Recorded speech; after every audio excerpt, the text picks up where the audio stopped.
एक दिन एक बच्चे से खेलते खेलते घर की खिड़की का कांच टूट गया। कांच टूटने की आवाज सुनकर पिता गुस्से में तनतनाते हुए आए और जोर से चिल्लाकर पूछा, ये किसने तोड़ा? घर वालों ने बताया कि बेटे से कांच टूट गया। ये सुनते ही पिता गुस्से से इतना भर गए, आग बबूला हो गए कि पास में जमीन पर पड़ा एक लकड़ी का टुकड़ा उठाया और जोर से बच्चे की पिटाई करनी शुरू कर दी।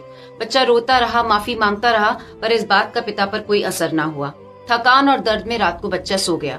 जब सुबह उठा तो उसके हाथ पूरे नीले पड़ चुके थे। ये देखकर घबराहट में माँ की चीख निकल गई। चीख सुनकर पिता भी वहां आ गए। बच्चे को अस्पताल ले जाया गया तो डॉक्टरों ने कहा कि वो लकड़ी के टुकड़े में पुरानी जंग लगी हुई कीले थी, जिससे हाथ में जहर फैल गया और डर ये था कि कहीं हाथों से जहर पूरे शरीर में ना फैल जाए।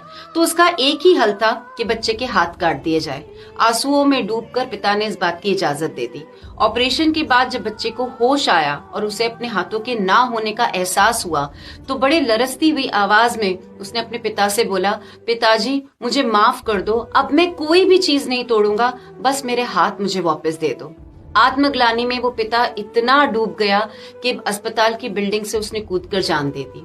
दोस्तों, एक लम्हे का गुस्सा पूरी जिंदगी का पछतावा बन सकता है।